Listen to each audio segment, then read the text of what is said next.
تیاری کے 3 مرحلے ہوتے ہیں. پہلا مرحلہ وہ جو پاکستان سے روانگی سے پہلے کا مرحلہ ہے جس میں آپ کی جسمانی تیاری ہے. ٹھیک ہے. اور دوسرا مرحلہ وہ ہے جس میں آپ نے کیا چیزیں لے کر جانی ہیں, کیا سامان کی تیار کرنا ہے, اور آپ کو حاجی کے یہاں پہنچنے کے لیے کیا کیا انتظامات کرنے ہیں وغیرہ. اس کے بعد کا مرحلہ ہے سعودی عرب میں قیام کا.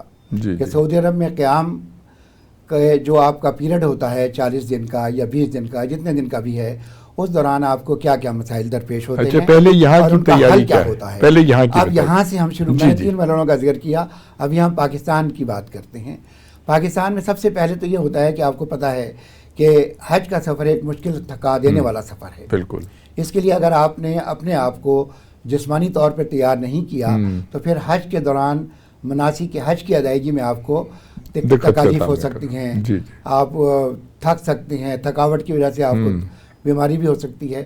تو اس کے لیے آپ کو اپنے آپ کو تیار کرنا ہوتا ہے, یعنی جسمانی طور پہ آپ ہلکی پھلکی ورزش کریں, خوب واک کرنے کی عادت ڈالیں. اب چونکہ فلائٹوں کا سلسلہ شروع ہو چکا ہے اور مجھے اندازہ ہے کہ آدمی نے حج میں تربیت حاصل کر کے یہ جو مرحلے ہیں ان سے گزرے ہوں گے, خوب واک کر رہے ہوں گے. جنہوں نے بعد میں جانا ہے وہ ابھی اگر نہیں کر رہے تو خوب واک کریں, پیدل چلنے کی خوب عادت بنائیں. اس کے بعد یہ دیکھیں کہ ان کا جو میڈیکل فٹنس ہے وہ کتنا ہے. وہ بہت ضروری ہے. اگر وہ کوئی بیمار ہیں, کوئی کسی تکلیف میں ہیں, تو پہلے اپنا اس کا پورا مکمل ٹریٹمنٹ کرائیں. ٹھیک ہے. صحت مند ہو کے یہاں سے جائیں. اور اس کے لیے وزارت نے باقاعدہ اہتمام کیا ہوا ہے کہ اگر آپ کوئی ایسے بیمار ہیں, بلڈ پریشر کے ہیں, ہارٹ کے ہیں, شوگر کے ہیں, یا اس قسم کی کوئی میڈیسن آپ لیتے ہیں تو اس کے لیے آپ کو میڈیسن ابھی سے خرید لیں. ٹھیک ہے. آپ کو معلوم ہوگا کہ آپ کا سعودی عرب میں 40 دن کا قیام ہے, تو 40 دن کے حساب سے اپنی میڈیسن لے کر ساتھ یہاں سے جائیں. یہ نہ سوچیں کہ ہمیں وہاں سے میڈیسن مل جائے گی. جی. وہاں کا طریقہ کار جو ہے وہ ذرا لمبا ہوتا ہے, مختلف. آپ ڈسپینسری میں جاتے ہیں, قطاروں میں کھڑے ہوتے ہیں, عبادات میں خلل پڑتا ہے. تو بہتر ہے کہ یہاں سے اپنی 40 دن کی میڈیسن لے کے جائیں. ٹھیک ہے. اور ان میڈیسن کو لے جانے کا طریقہ کار یہ ہے کہ جب حاجی کیمپ سے آپ کو ایک لیٹر آتا ہے, یعنی وزارت مذہبی امور کی جانب سے, کہ جی آپ نے اس تاریخ کو حاجی کیمپ پہنچنا ہے. ٹھیک ہے. عام طور سے حاجی کیمپ فلائٹ سے 2 دن پہلے آپ کو رپورٹ کرنی ہوتی ہے. اچھا. جب آپ 2 دن پہلے وہاں جاتے ہیں تو اپنی میڈیسن ساتھ لے جائیں.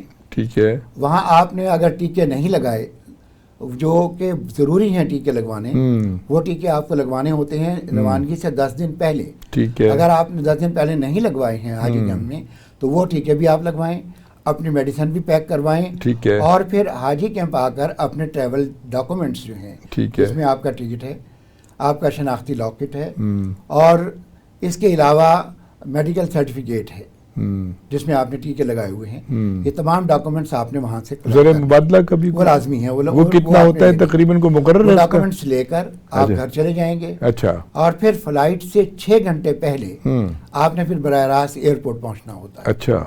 اب ہوتا یہ ہے کہ آپ فلائٹ سے 6 گھنٹے پہلے آپ کو جانا ہے. ظاہر ہے کہ 6 گھنٹے پہلے جب آپ جائیں گے تو آپ کیا کرتے ہیں کہ اپنی ساری میڈیسن اٹھا کے اپنے سامان میں ڈال دیتے ہیں. یعنی آپ نے بک والے سامان میں ڈال دیا.